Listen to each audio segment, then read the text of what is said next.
Good evening, everyone. Thank you for joining us tonight. My name is Raza Rumi, and I'm the Director of Park Center for Independent Media at Ithaca College. The Park Center for Independent Media is dedicated to promoting media produced outside corporate control and to inspire and train the next generation of independent journalists in the traditions of Izzy Stone and many others before him. The Izzy Award is presented each year to an independent journalist, outlet, or producer whose contributions to journalism, culture, or politics exemplify the dissident spirit of I.F. Stone. This year, the judges selected three winners to share the Izzy Award. First, Liliana Segura for her in-depth reporting for The Intercept, which detailed a surge in executions during the Trump administration and explored the unbalanced impact of capital punishment on people of color, which has led to a new push to abolish the death penalty in the US.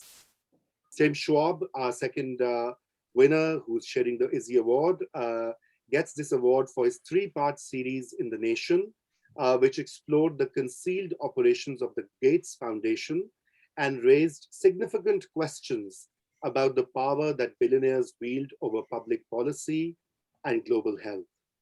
And the nonprofit outlet Truthout for the insightful series Despair and Disparity, The Uneven Burdens of COVID-19, which is comprised of over 200 articles covering the political, environmental, economic, and racial aspects of the pandemic. You will shortly hear all winners speak tonight. I'll just make a few comments. As the US and the world struggled in 2020 to deal with a deadly pandemic and the economic downturn, the media were expected not only to inform people, but also become a voice for the voiceless. Sadly, the corporate media, including those marked as liberal, were busy denigrating one powerful individual and sensationalizing the rising number of deaths amid the pandemic, which has now reached over 3 million globally. Such narratives, more often than not, hide the underlying causes of wide-ranging inequities facing the US and the world at large. And in the same year, the brutal murder of George Floyd at the hands of a racist policeman also exposed the other pandemic, that is racism, for which no vaccine has been invented as yet. Floyd was just one of over 1,000 people killed by the police in 2020. After his street execution in the summer, the country remained in turmoil throughout the year. Even now, an individual's punishment, however significant, is no antidote to the structural layers of racial injustice that afflict America. Amid these dark times, independent and adversarial voices in the media continue to tell us stories which are not given due importance in the mainstream. Our winners tonight uncovered how the rich and powerful continue to profit through such turmoil, often ignoring those on the margins of the society, such as prisoners, inmates, low-income communities, and the homeless. As the richest grew in power and wealth, US employment peaked at 16 million people last April, and nearly 600,000 people experienced homelessness on a single night in 2020. Among other injustices, the disturbing increase in federal executions during the Trump administration's final months went largely unnoticed by the mainstream media. Stellar reporting by Truthout, The Intercept, and The Nation, among many, many others, filled the major void created by the mainstream reproduction of an iniquitous class system. This is why we are so fortunate to have courageous media persons and journalists and writers and reporters and outlets that carry on the rich history of dissent in the United States. I will now request my colleague, Professor Patricia Rodriguez, to introduce Liliana Segura and her work. I should say a few words about Professor Rodriguez, who teaches at Ithaca College and is the chairperson of the Department of Politics. Her research examines the impact of protest and political interactions of land-related social movements in Latin America, indigenous politics, and the US policy toward Latin America. Patricia's current book inquires into possibilities and changes and challenges of alliance building among grassroots organizations to engender change and enduring peace in Colombia. Over to you, Patricia. Good evening, everyone, and thank you, Raza, for that introduction, and thanks so much for calling me into this year's awards. It's been a pleasure to engage with these independent investigative reporters that cover such important topics, but also that get stories of people and communities most affected by prejudices and by the systems in which these discriminations play out, with very real consequences for so many.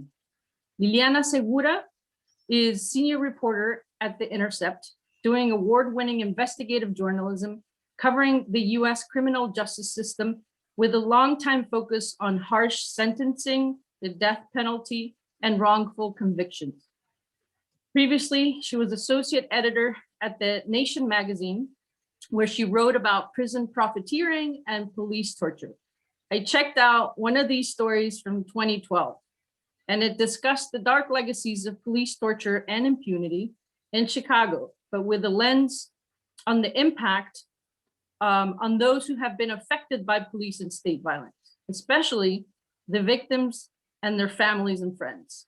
The coerced statements that often lead to convictions are constantly being challenged, resisted, called out in all their injustices by the victims and by their close ones.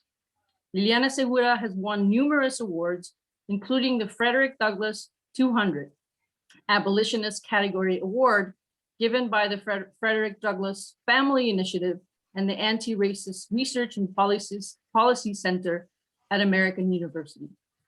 Today, Liliana Segura has been awarded the Izzy Award for her investigative reporting series on the unfairness of the capital punishment system, its lopsided impact on people of color, and the arbitrariness of who is put to death, especially under the Trump administration's numerous executions enacted in the middle of a horrible pandemic.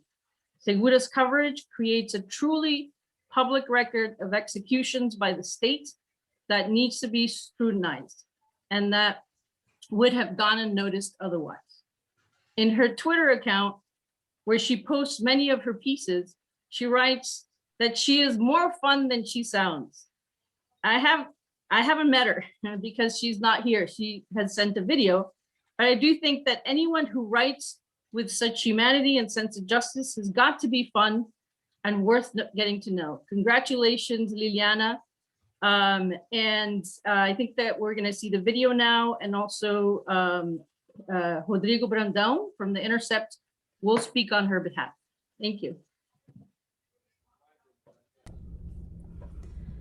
Hi everyone, this is Liliana. I come to you from somewhere outside of Birmingham, Alabama, more specifically my car.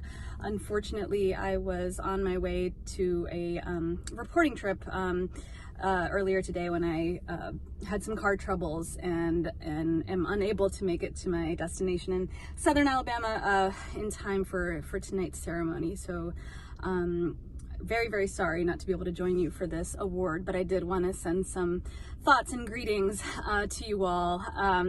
First of all, of course, thank you to the Park Center for Independent Media so much for this honor. It's humbling and incredibly meaningful to be receiving recognition in the name of I.F. Stone and everything that he represents. I've been a fan of this award since its inception in 2009. And just really proud to join in that tradition. Of course, to Tim and to Truthout, Maya, everyone who works there, I couldn't ask for a better set of fellow recipients. To me, it's the very definition of speaking truth to power, what you all do, and I feel very much at home in this sort of universe that you all occupy. I'm just immensely proud to be alongside you, so to speak, tonight. I have to say, on a personal level, Truthout, I just want to shout out just how long they've been doing work to do with prisons and justice and everything I think about. You've been ahead of the curve when it came to abolition and the conversations we're having now. So deep respect for that. I also wanted to just say, you know, what I had planned to talk about a little bit tonight was that the last story I wrote was actually about Virginia. I went to the signing ceremony in Virginia where the Commonwealth abolished the death penalty, a momentous historical moment, and one that's really a rebuke to generations of, you know, racial violence, the sort of rotten history that we know that undergirds the prison system as we know it in this country. And what struck me the most about this moment when Virginia finally abolished was the way in which every single person I spoke to, lawmakers, activists, etc., everybody said that were it not for the uprising that followed the killing of George Floyd, that we would not have seen this victory. And I think that's important to share now for so many reasons, but not the least of which is that it inspires and informs my work every day, and it has for some 20 odd years now, that those who refuse to be silent, who continue to speak truth to power in all kinds of ways, including in the streets, who refuse to be told that they're asking for too much, too soon, or too loudly. Those are the people who I continue to learn from and who have informed my inspired my work from day one. So I want to shout out to those fighters, to the activists, to the advocacy journalists. You all are sort of the beating heart of what it means for me to do this work. And finally, I just wanted to say, you know, when it came to the reporting that I did in the past year, the federal executions in Terre Haute, none of those stories would have happened were it not for the men and women who are feeling the impact of that form of state violence day in and day out. I wanted specifically to mention a man named Rajon Taylor, who is currently on death row in Terre Haute, Indiana, who has taught me so much about what it means to live there, to see his friends taken to the death chamber, to be defined by, you know, their worst act. He and everybody who spoke to me, who trusted me with their stories, they're the reasons that I was able to do any of this work, and I'm indebted to them. And finally, I just wanted to say, you know, to the Intercept for giving me the freedom to pursue this work, to my editors, Roger and Andrea, who believed in just letting me go and make these trips, and who have never questioned my commitment to, or reasons, the need to run these stories day in and day out. I wouldn't be able to do all of this without you all, so I want to thank them. Again, I'm very sorry I can't join you. Thank you so much for all that you do and for this honor. I will cherish it, and I certainly won't forget where I was when I received it, so to speak. So thank you so much. Take care. Be well.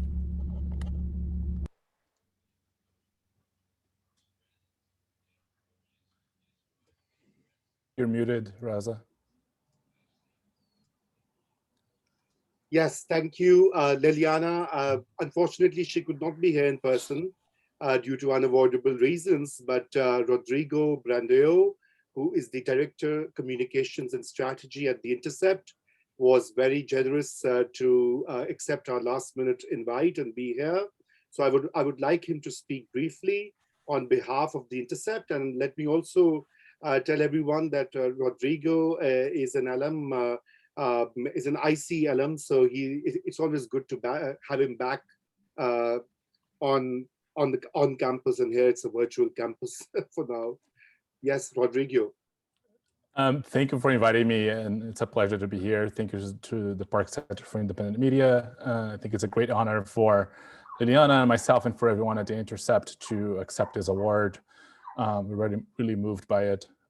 It's impossible to follow Liliana. She has this uncanny ability to really get to the heart of the matter, and she's also able to write so beautifully and so precisely about issues that impact so many people, throughout her career. She's done that her whole life. So it's not fair that I'm here in her place, but I'll try my best.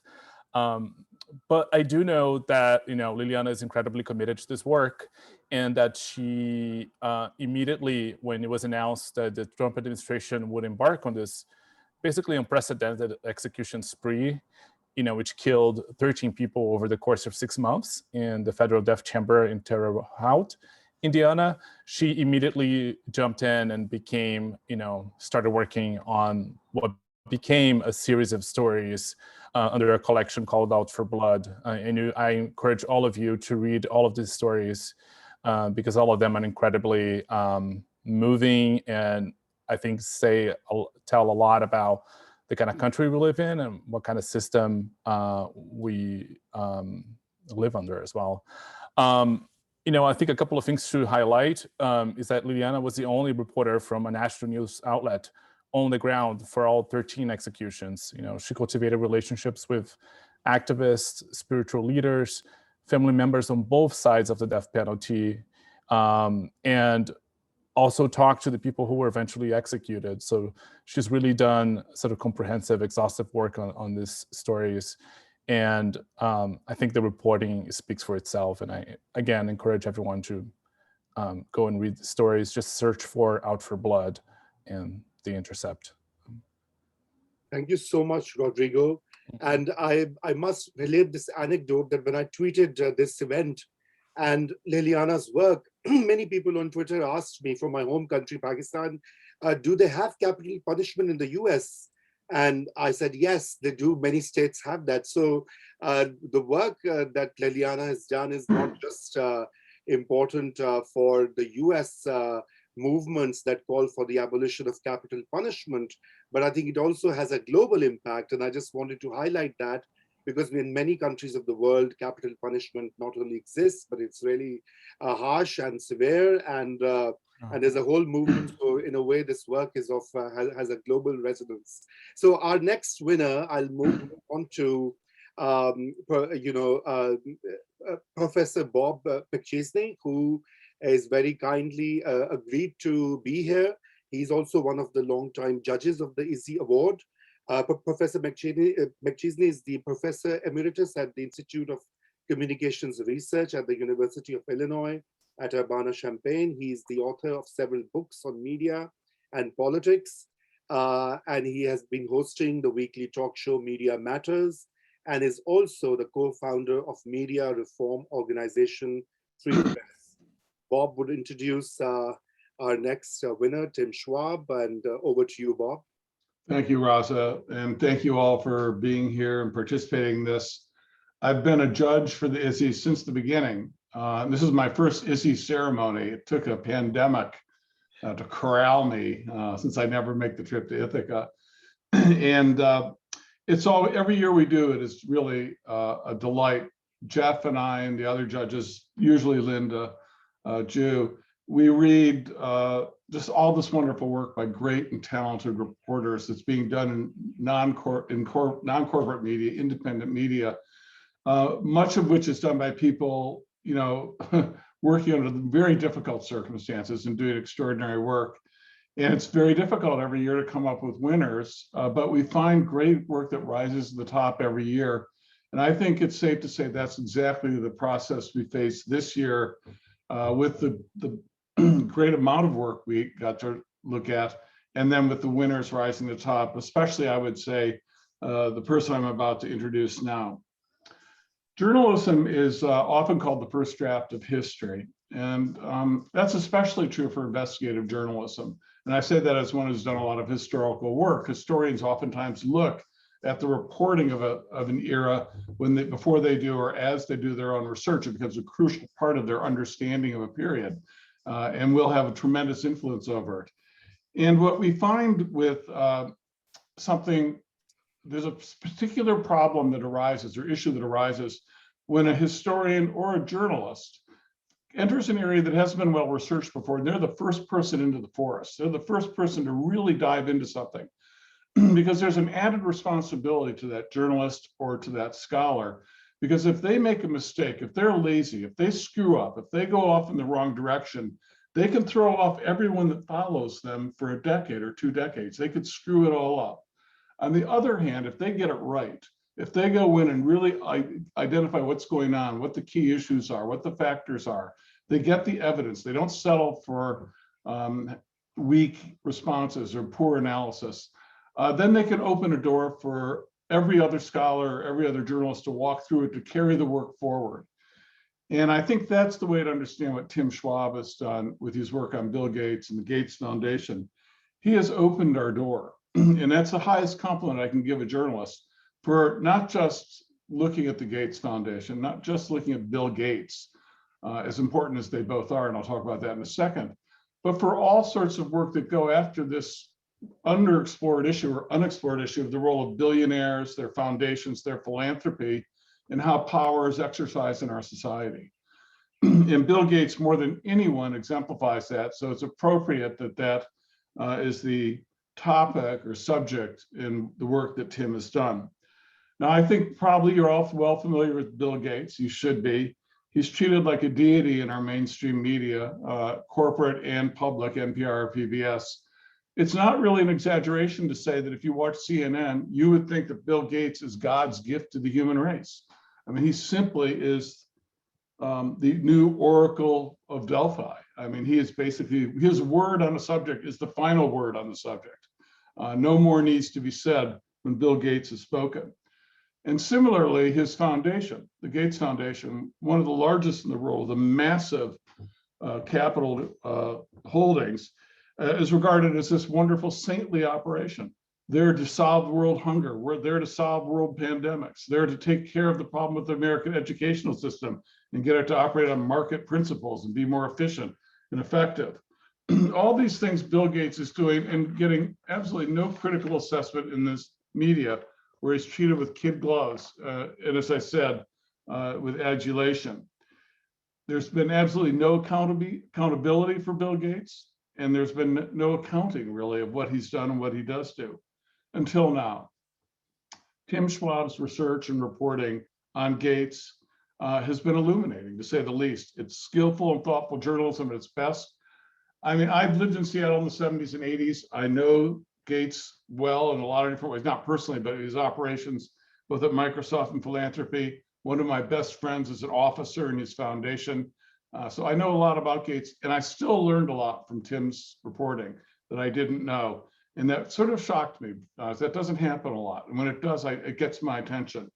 And I think what Tim has done with this work is never again can an honest journalist report on Gates or his foundation without going through Tim's work and dealing with it. They can't ignore it anymore. He's laid down the model and approach also journalists can use when they look at any other billionaire, any other philanthropy and their role in public life. This is how you do it. This is how you strip aside the overwhelming public relations that surrounds these people, the hot air, that they're hot air balloons they float in over us, and gets to the truth of their power and how they exercise it in their self-interest. So, Tim, I want to thank you from the bottom of my heart. I want to recommend to everyone here to read Tim's work. I can tell you this from now on, when I see anything with Tim Schwab's byline on it, I'm going to read it, stop everything and read it. Thank you, Tim. And now may I introduce Tim Schwab. Thanks so much for that introduction, Professor Pichaisney. Really generous of you. And I like the way you framed this as the beginning, not the end, that the door is open. You know, I covered Gates' 3 stories for the nation, but there's certainly a lot more ground to cover. I'm also want to thank the Park Center for Independent Media for this award. I'm humbled, I'm honored, I'm flattered to have my name anywhere near Izzy Stone's name. It really is an honor. I also want to thank a number of people who helped me do this reporting project. The Alicia Patterson Foundation gave me a reporting fellowship. So I'm a freelance journalist. The opportunity to have some money and some time to really go deep into a story like this, it's really invaluable. I could not have done it without Alicia Patterson. Also Don Guttenplan at The Nation. When I mounted this series, I hadn't worked with The Nation before. I didn't know Don. He took a chance on me and my reporting, and I really owe a lot of credit for elevating my stories the way that he did. So I conceived and pitched this project in 2018, and it's very much the case that there hasn't been much critical reporting on the Gates Foundation really in the last decade, and even before that. It's not that there isn't a lot of journalism about the Gates Foundation. There is this, we're just swimming in news stories about the Gates Foundation, but it tends to be very descriptive. It's telling us how much money the Gates Foundation is giving. It's telling us about Bill and Melinda's big innovative ideas for changing the world, but there's not much accountability reporting that really looks back on what they've done and what the effects of their work is. And certainly within that, there's even less investigative reporting. I mean, for me, when I approached this project, it just was such an obvious gold mine of a story, not just because journalists haven't covered it, but because the Gates Foundation is one of the most powerful, least scrutinized actors in global politics. I mean, we've seen this in the last year. Bill Gates just wrote a best-selling book on climate change, and now he's the climate change guy in the news media. Over the last year, mostly we know Bill Gates as kind of a self-appointed leader on the COVID response. But for decades before that, the Gates Foundation has been shaping how we educate children in the United States, how we grow food in Africa, and how we administer global health, public health around the world. So they really do have a really outstanding amount of political influence. But the story was also a gold mine because of the public records that were available. So one of the few ways that Congress and the IRS really puts a transparency requirement on private foundations like the Gates Foundation is they have to make publicly available their annual tax filings. And in those tax filings, you can start to follow the money. You can't see everything, but you can see all the charitable grants that the Gates Foundation has made. So if you're looking at 2 decades of operations, that's thousands of pages of tax filings and tens of thousands of charitable grants that you can look through. And that really became the core of the investigative reporting I did for the nation. The first story I wrote, it looked at the $2 billion in charitable donations that the Gates Foundation has given to private companies. And this includes, large multinational pharmaceutical companies. That seems odd. Hopefully that sounds odd that a charity would be making donations to a private company, but it's not odd in the view of Bill Gates, who really believes that the private companies and commerce and capitalism drive social change.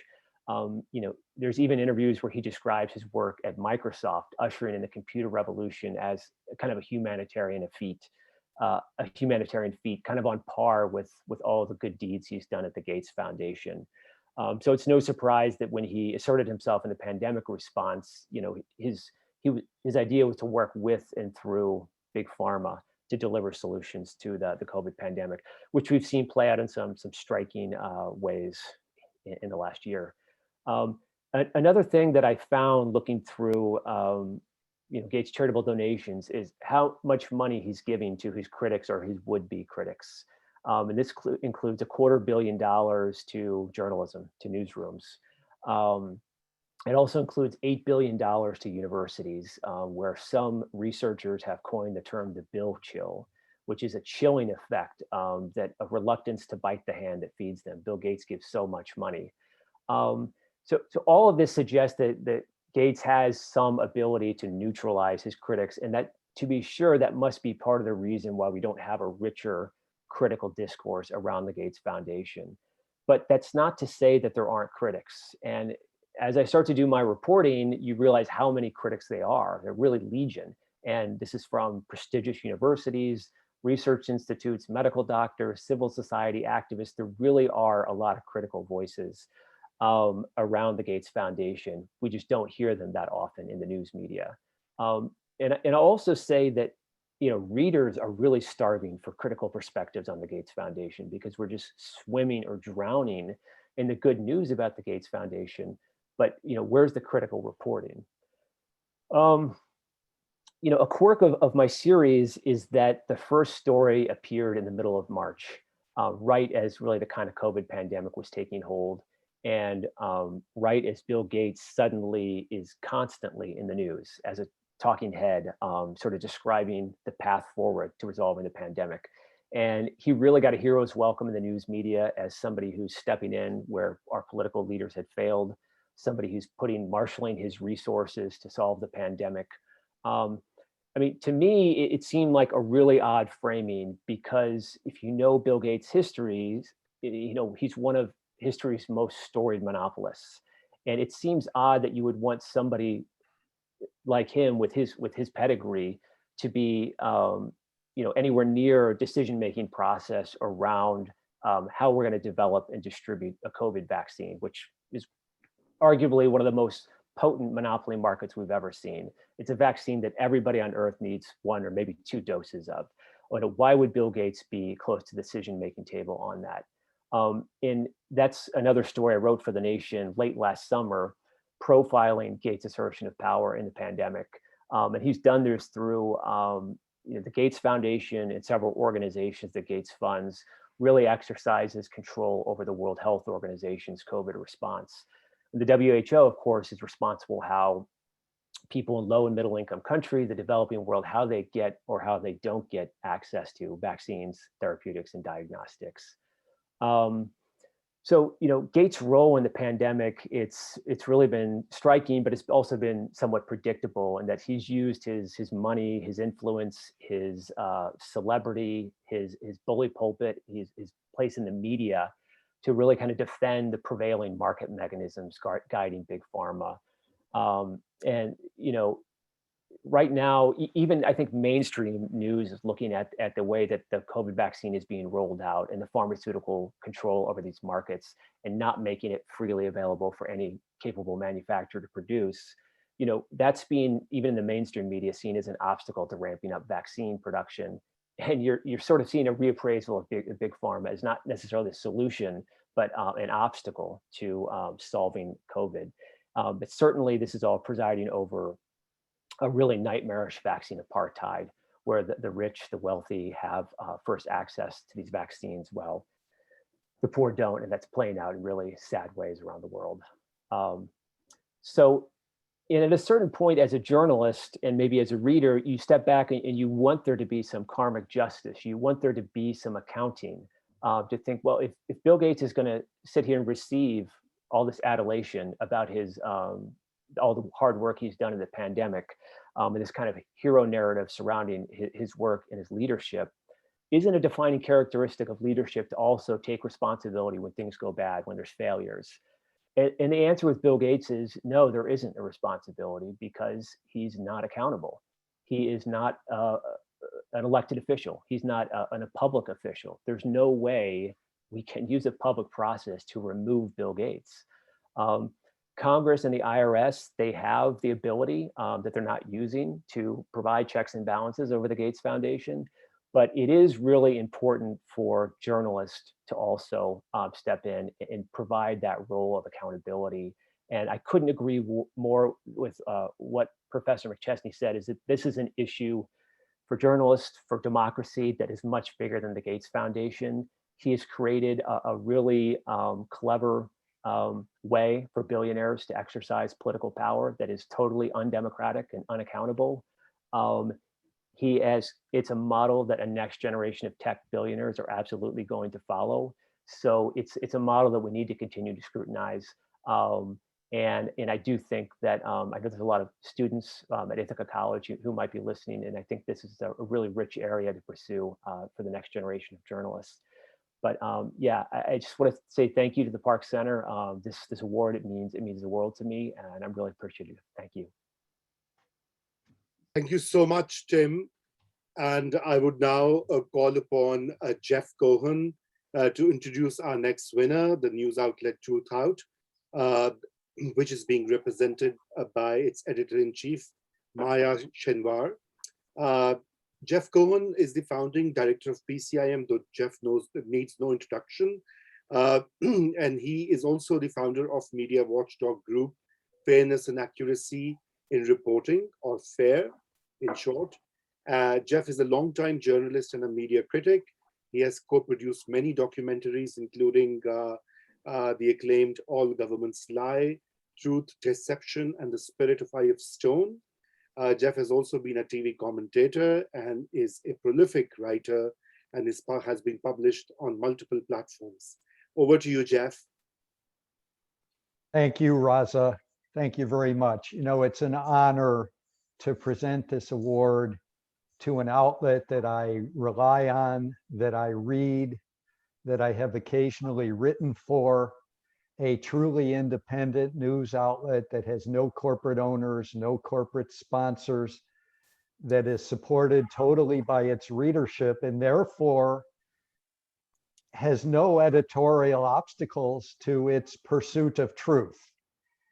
And it is aptly named Truthout.org.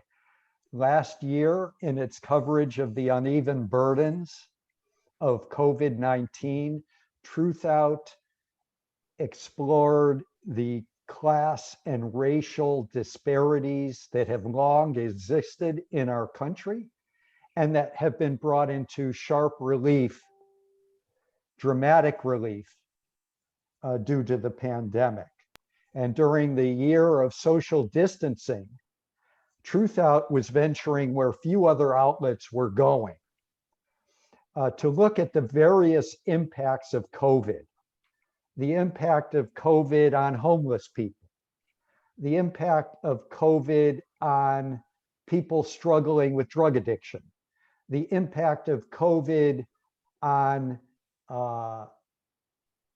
detainees, immigrants in ICE facilities, the impact on Native American communities.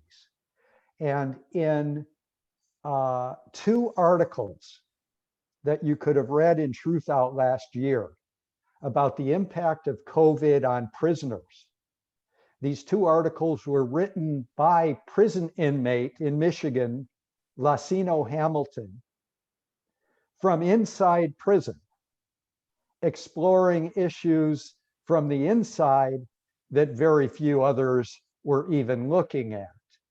And on September 30th of last year, Lacino Hamilton walked free from the Michigan prison system because of Truthout. Because Truthout had brought national attention to his case, his cause, that Truthout, beginning 6 years ago, had given a public platform to this self-taught intellectual, this self-taught writer, Lacino Hamilton. How many news outlets can say that they've played a major role in freeing an innocent man from prison? He spent 26 years of wrongful incarceration inside the Michigan prison system. So it is a pleasure to introduce the longtime editor-in-chief of Truthout, who will accept the award on behalf of the outlet, and that is Maya Shenwar. Maya has long written about and written against mass incarceration and police violence. In 2014, she wrote and published the important book, Locked Down, Locked Out: Why Prison Doesn't Work and How We Can Do Better. And Maya came to Ithaca to discuss that book with many eager community activists and students. It is a shame that due to COVID, we are not all gathering tonight in Ithaca with students, with community activists, where we could discuss these big issues of social and class and racial inequality, of the criminal injustice system, and journalism, and how journalism needs to uncover these issues. It's sad that we aren't in person with these great, stellar, Izzy Award winning journalists like Liliana, Tim, and Maya. You know, years ago, Maya befriended Lacino Hamilton when he was behind bars, and it's a major reason that Lacino Hamilton walks free and breathes free today. So it's a real honor to introduce author, journalist, Truthout editor-in-chief, Maya Shenwar. The floor is yours, Maya. Thank you so much, Jeff. Wow, that was such a lovely intro. So I want to say on behalf of the whole Truthout team, we're just so honored to be receiving this Izzy Award. We have immense respect for the Park Center, and we're grateful to be recognized, particularly alongside Liliana and Tim, who are just such excellent journalists doing this deep investigative work. There are so many publications that will not touch accountability reporting on philanthropy, including nonprofit news outlets, because they want those dollars. But Tim broke that silent rule, showed us the Gates Foundation for what it was. So I want to shout that out. Liliana's death penalty reporting has absolutely led the way in exposing the unspeakable brutality of that system. And I say unspeakable, but you know, she's speaking it, and we should all be grateful for that. I want to say thank you to the whole phenomenal Truthout editorial and production team. Alana, Brittany, Candace, Mike, Sam, Anton, Will, Melody, Lorenzo, Marula, Lauren, Kelly, Jared, and Sharon, and Chris. I'm so lucky to work with these folks. All of them spent this year working to cope with the pandemic in their own lives, and also covering the pandemic at the same time every day for our daily edition. So this is just a monumental feat. And I also want to recognize our publisher, Ziggy, Wes Jeffrey, and the fundraising team, because they made it possible for us to do this work at all. As Jeff mentioned, we are primarily overwhelmingly supported by small donations. We don't have corporate sponsors or party sponsors or anything like that. So this year was a massive team effort, and every single person at the organization made it possible. It's especially affirming for Truthout to be recognized with this Izzy Award, because so much of what we strive to do aligns with I.F. Stone's expression of his journalistic mission, and also the Park Center's mission too, which is bound up with values as well as with truth speaking. So at Truthout, we don't claim to adhere to this illusory standard of complete objectivity or balance. And instead, we're committing ourselves to values that we believe are more important. We commit ourselves to the pursuit of social and racial and economic and environmental justice. We commit ourselves to accuracy and transparency and journalistic accountability. And most of all, we commit ourselves to recognizing the full humanity of everybody. So when we publish something, we're thinking, what do we want this to do in the world for people? And one thing that we've really been trying to keep in mind throughout this year, throughout the Trump administration really, is that words are active. Publishing is an action, and it's not always a positive one. We have seen all too vividly over the past few years that fascists have flourishing media platforms that are amplifying their work. And also the dominant corporate media often publishes narratives that fuel state violence and cement the social and racial and economic hierarchies that are killing people.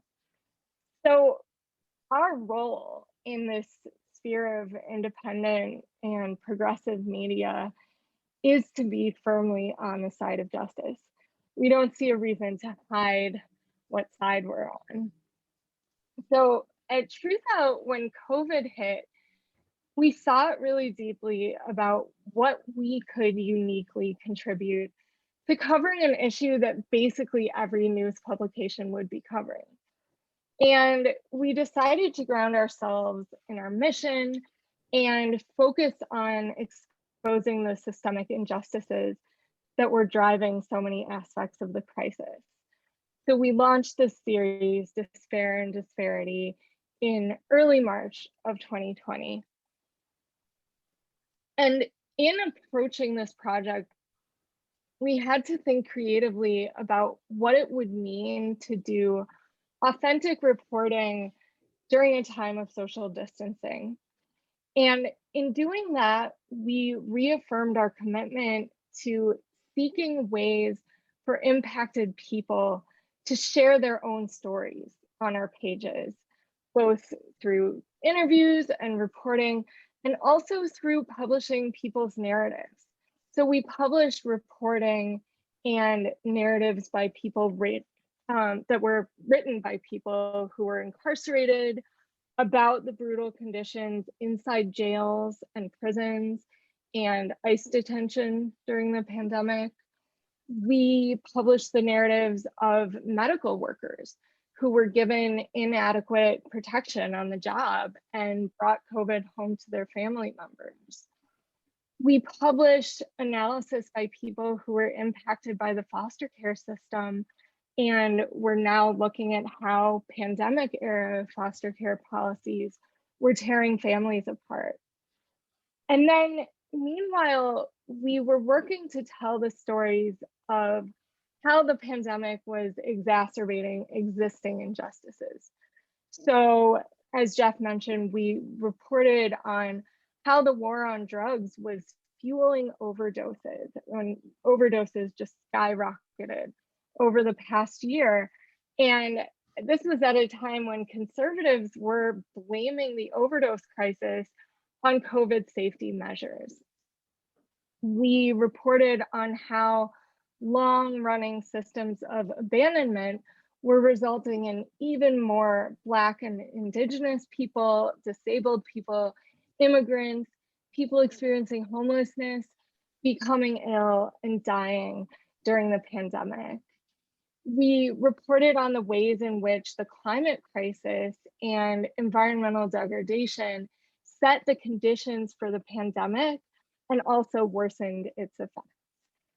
And we've been writing, of course, about the battle over patents and the grossly inequitable nature of vaccine distribution globally. But also, I just want to mention that throughout the pandemic, we have worked to show how wherever there is oppression, people are struggling against it, building movements of resistance. We reported on mutual aid efforts that have grown and flourished over the past year, and also how those efforts have been bolstered and strengthened by the uprisings to defund police and defend Black lives. We published stories about prison hunger strikes and investigated the work of people inside who were rebelling amid COVID, joining in the uprisings. We highlighted the labor struggles and the labor victories of those who were forced into really untenable working conditions during the pandemic, and also the teachers and students who were pushing for education justice during this time of austerity. In his introduction, Jeff mentioned Truthout's work on Lucino Hamilton's story and how, in addition to our initial reporting, Lucino wrote articles for us from inside Michigan prisons for many years, including during COVID. And thank you so much, Jeff, for lifting that up. We are overjoyed that Lucino has been exonerated and released. And I can tell you that this was hands down the highlight of my year. And I'm honored to know that Truthout played a role. And I also want to emphasize that the person at the forefront of that movement to free Lucino Hamilton was Lucino himself. He always believed that his freedom was possible. And through that belief, showed us, I think, that the freedom of everyone was possible. He really galvanized us to fight with him because of that faith and that dedication and that collective spirit. And Lucino's goal was never to only get himself free, but to fight for all who are incarcerated and for collective liberation. And I think that we in independent media should take a cue from that goal. I know we're trying to do that at Truthout. So if and when this pandemic ends, inequity and injustice are going to persist. They're not going away. And we can't lose our momentum or lose our conviction or lose our drive to urgently do journalism in the service of justice until everybody is free. And so thanks again to the Park Center and to all of you who are joining us today. It's just such an honor for Truthout. Thank you. Thank you so much. That was such a great speech, Maya, so insightful and so heartfelt. And as a personal, from my own side, because I'm a devoted reader of Truthout for many, many years, actually, let me congratulate you in person, you know, so it's a real pleasure to have you here. I think it is what you highlighted towards the end and through your entire speech is the power of independent media and why is it so important? I think anyone who wants to get an answer to that difficult question should hear what you just said. All power to Truthout. So in the last part of the ceremony, we just have about 15 minutes or so. We have a few questions from our students at Ithaca College. So I would raise one or two such questions, and then I will also invite our panelists and our colleagues, Patricia, Bob, and Jeff, to chip in and ask any questions from Maya or Tim and Rodrigo, of course. So let me start with the first question. This is by Celestina Beeks, who's a student at Ithaca College and a student of journalism. She sent many questions, but the one I have picked up is how do you deal with covering such hard-hitting topics? Do you have suggestions with how to balance mental health and covering impactful or difficult stories? Maya, maybe I think I should ask you that. Yeah, I get this question a lot especially because my personal work is about prisons and policing and surveillance. And I don't have a great answer for it because I can't say that I'm the most cheery and well-adjusted person I've ever met. But I can say a couple of things.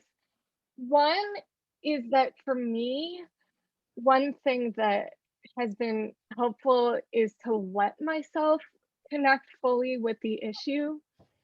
I think for many years when I was reporting on prisons, I was trying hard to do it at arm's length and developing this cognitive dissonance kind of, because I kind of bought into this idea of objectivity and this idea that you could be a third person, like fly on the wall journalist, just, stoically doing this work. And eventually I started corresponding with all of the people that I was interviewing in prison because, people keep writing to you. And so I kept writing back and developed friendships with people. And also my sister was incarcerated for many years. And so I needed to start acknowledging that this issue was very close to my life as well. And I found that once I actually started letting myself connect, I could engage in a way where I was not having nightmares every night because I was actually letting myself feel the feelings. I was letting myself cry while I was writing. And I feel like that's something that we need to work to do at Truthout as well. And I think we're getting better at it. And I need to get, even better or much better at making space for it, is letting ourselves feel our feelings at work. You know, under capitalism, we're not supposed to feel our feelings at work. So if we as journalists in progressive independent media want to push back against that, I think, very dangerous, violent dictate to not let yourself feel your feelings both at work and in your work, then I think, you know, I love the motto that comes from so many places, including Ian Forster, only connect, right? So I connect, and I can't say I don't cry every day, but maybe that's not a bad thing. That's so touching. Thank you for this great response, and I'm sure students are listening very intently.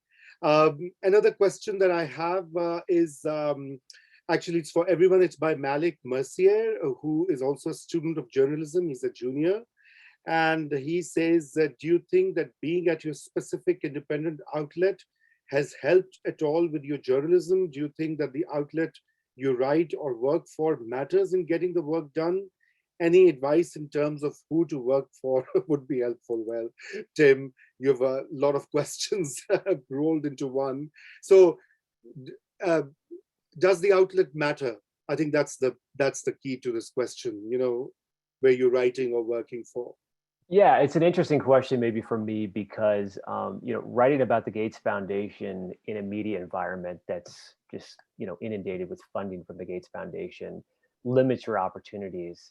I'm a freelance journalist. Yeah, so I had the good fortune to, you know, find my way to The Nation, which was, you know, eager to publish it. But a lot of outlets, it would have been impossible to publish this. So the outlet absolutely matters. Yeah, I mean, it's a real challenge. You know, I'd like to think that's changing, but I think it still would be a challenge for me to report on Gates at a lot of outlets. It's just not something that you know, just don't see really a wellspring of other reporting like it. So it's kind of different, and it's kind of hard to countenance. You know, everybody wants to look at the Gates Foundation for what it says it is a charity, and not look at it for what it really is a political organization. They want to look at Bill Gates as a philanthropist because he calls himself a philanthropist when he's really a power broker, and that's how we should report on him.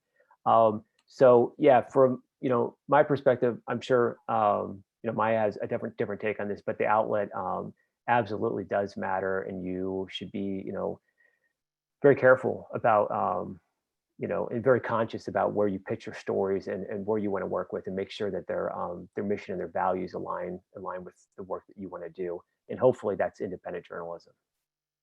Thank you, Tim. Thank you so much. There's another question which is actually addressed for, you know, maybe Maya, you can also add to what Tim said, and then we can perhaps move on to the next question.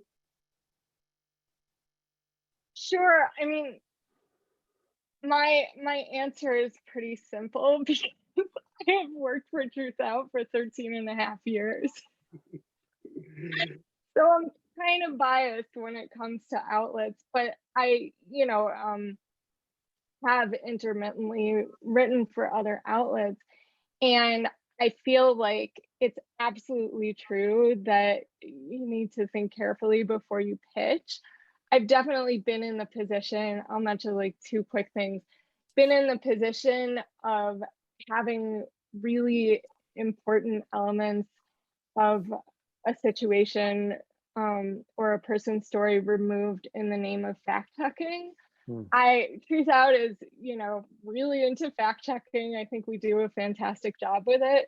I think it's sometimes used as a weapon in the corporate media, even though they don't do it that well when it comes to actual facts. And also, I think that it's important to look for an outlet just based on their previous work that you feel will treat your topic with care, you know, and will not simply look at it as like filling a gap in their coverage, but is really going to treat it as you know, serious work that needs to be part of the public record. Thank you, Maya. And may I ask the same question, Rodrigo, from you about the nature of outlet? And I think I'll add another question from another student as to why is the Intercept so adversarial? So I'm the communicator. That's not my view. So No, yeah.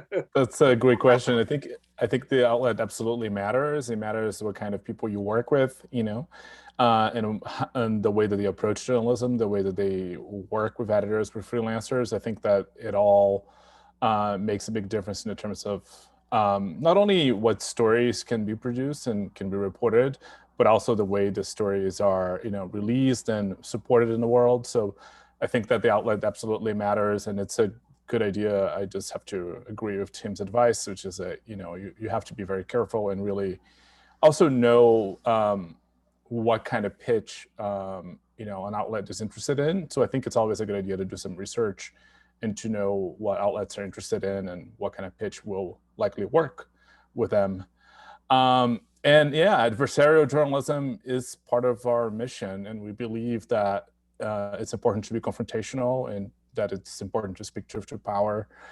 So we know we're not always trying to be confrontational. That's not necessarily what we're always trying to do, but it often becomes part of our mission, because often we're saying things that aren't, I think, like Tim's work and like Truthout and the work that the Nation puts out, we are often saying things that aren't necessarily, part of the mainstream conversation, or that aren't really comfortable. We often, challenge the democratic or even the leftist status quo. So these are, you have to be confrontational. You have to sort of really not be afraid to sort of, make some enemies sometimes. But I think it's really, I think we would be doing a disservice to the people that we write about, to the injustices that we're trying to address if we didn't do that. So it just comes with the territory. Wonderful, Rodrigo. We have another question from James Barata, a very bright student at IC, who will be interning for FAIR this summer, may I add. So his question is, how is the concept, and it's for Tim, how is the concept of Bill Chill something we can apply to other news outlets that seek to conceal their often corporate conflict of interests? How do we transcend narratives that depict pandemic profiteers as benevolent saviors of humanity? That's kind of a lot. Let me think about this. So yeah, the Bill Chill is, it's kind of a classic conflict of interest, that you're not going to report critically on an institution or an individual to which you're financially connected. And the way that plays out with the Gates Foundation, the news media, is kind of another level, because they're not just giving money to NPR, they're earmarking the funds for use on specific coverage or on a specific topic. So that is another level of, it's a level of editorial influence. It's not just an indiscriminate giving of money. So if you're looking at, does that affect the ability of a news outlet to independently report on the Gates Foundation? Of course it does. When I did my reporting, I pitched early on to several outlets that historically had taken funding from the Gates Foundation, thinking like, well, it's a conflict of interest. It doesn't augur well for me, but it's not really a buyer's market as a freelancer. I can't just, there aren't that many outlets to go to. And it didn't work out with any of the outlets, and some strange things happened in that courtship. These are news outlets who saw the story, the value of the story, the amount of reporting I'd done. They saw it was newsworthy, but one way or the other, they found a way to not be interested in the story. So I guess that kind of goes back to the previous question also. Does that address the question, Raza? I think in the main it does, Tim. Thank you. And I know that Jeff has a question, which is also my question, but I'll let him ask you later. I have another question from one of our participants, a long-time supporter of our center, Wales Brown, who says, and Tim, it's addressed to you, have you thought of comparing Gates and his foundation with George Soros' Open Society Foundations? Oops, that's a tough one. I haven't, but I think that that's a great project that somebody should look into. I always think about the Koch Foundation, the Koch brothers. It's very easy to do critical reporting on the Kochs. There's been many great books written about them, a ton of news reporting, but the Gates Foundation somehow is too important to criticize. And I would say, yeah, Soros, Open Society, they're absolutely fair game. It is a billionaire who runs a private philanthropy and foundation. Even if, the work that they do or their mission might align with, your worldview, they're still fair game. I mean, I would argue that Bill Gates is a better target because they're the most visible charity. That Bill Gates really is the good billionaire. If you want to tackle billionaire philanthropy, I think the Gates Foundation is the way to do it. But absolutely, yes, we need to be looking at all billionaire philanthropy broadly. So go for it. Right. And for Maya, there's a very quick question by Bajahat, who says, do you or have you ever faced media censorship in your work? Well, I guess there's two sides to that. In my personal work, I do a lot of work on prisons and jails, and consistently jails and prisons censor my book. I mean, sometimes I get books in there, but a lot of times they don't want to let books in that are specifically criticizing prisons. And I want to actually call attention to that. When we think about censorship, we often don't think about the fact that there are these authoritarian institutions existing in our society that just censor at will. Like, they don't have to give you your mail, they don't have to let you have your phone call. And so those are really intense sites of censorship that I think deserve more attention when we talk about that term. And then, I mean, in terms of the work at Truthout that I've been discussing, I think Truthout has definitely, over the course of its lifetime, worked to publish work on issues that have been censored out of the corporate media. And sometimes we are working to catapult those issues into the larger media so they just can't be ignored, So from our earliest years, we were doing unembedded reporting on wars. We were one of the first outlets to report on fracking.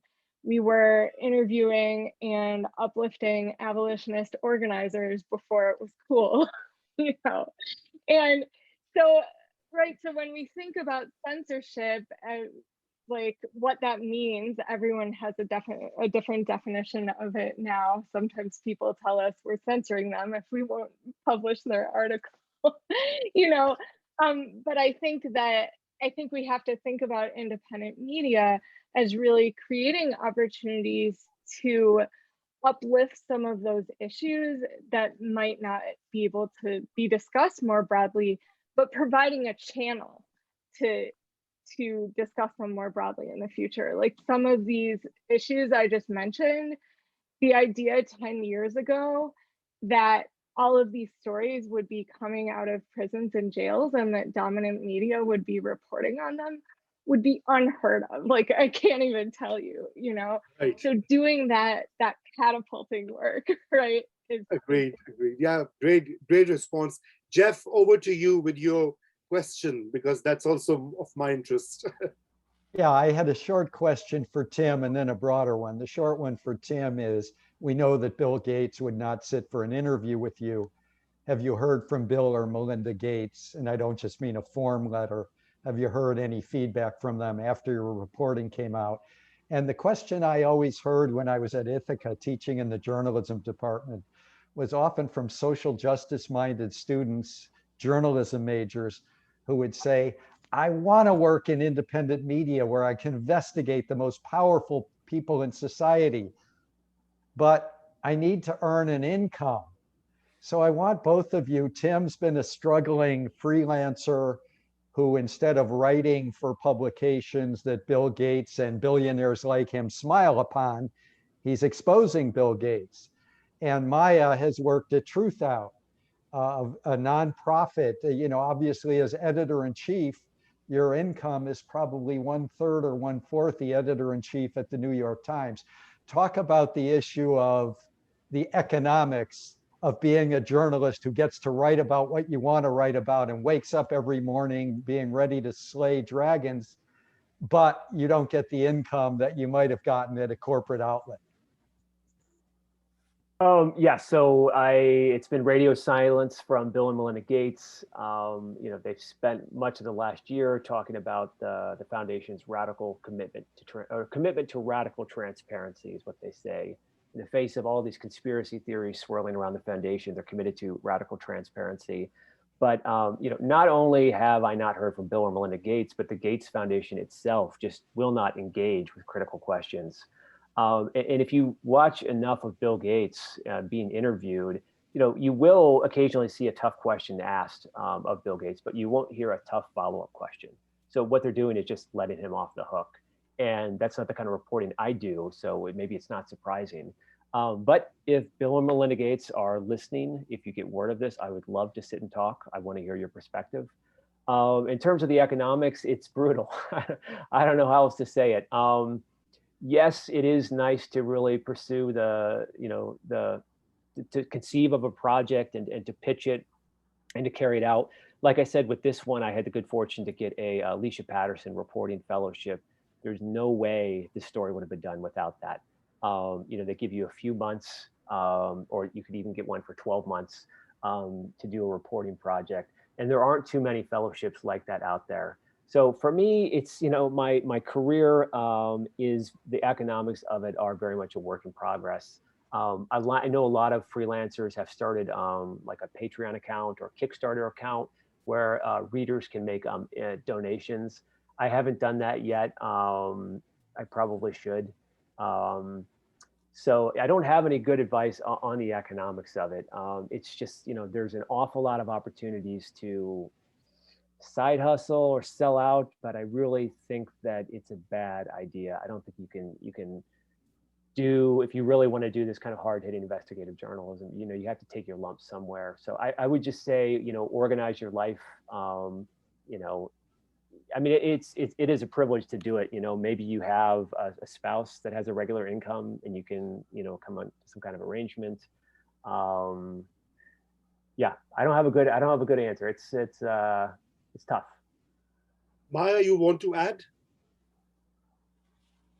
Sure. Yeah. I mean, right. It is hard. I want to again shout out the Truthout's fundraising team, particularly Ziggy and Anna, who have built, I think, a remarkable fundraising apparatus that's almost entirely, like, overwhelmingly small donations. And I think that's kind of the future of independent media, is actually reaching out and as many people as possible giving $5 a month. I think that model actually has potential to transform this field.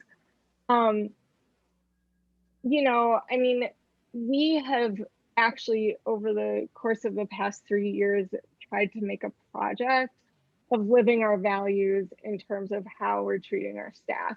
So we don't want to be like publishing all these articles about equity and equality and economic justice and then not manifesting them, because, for obvious reasons.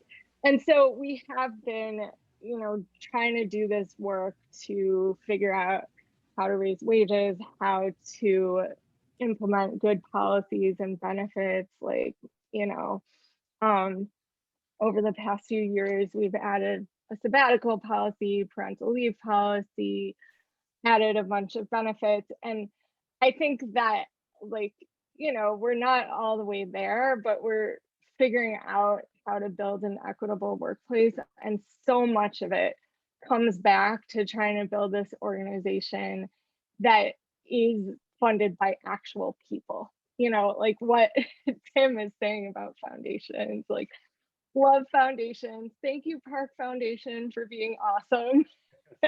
And also, the future, I think, of independent media is going to be that person giving $5 everyone. Thank you so much, Maya. And we are almost out of time. So let me just conclude this ceremony by thanking all of you for being here, including all the participants from all over the world who have joined us. And I would like at the end to thank Jack Powers, the Dean of Park School of Communications, whose support to our center is vital. And I must also thank my colleagues, Professor Ari Kesilov, for providing the technical support that allows our virtual events to run. Brandy Hawley, who has been with the center for years and is a formidable pillar of our center. Jeremy Lovett and Hannah Brooks for their invaluable support in putting this event together. And last but not the least, Adelaide Gomer, the president of Park Foundation, whose generous support makes the operations of this center possible. The Park Foundation is not just valuable for us, but it has emerged as a vital support system for the indie media landscape across the US. So I must thank you all again. And I'm sure all of you who have been here and have heard our speakers will take away many ideas and thoughts. And thank you, Patricia, Jeff, and Professor Pichaisney for your time and for all the help with Izzy selection. And we hope to see you all next year. Thank you.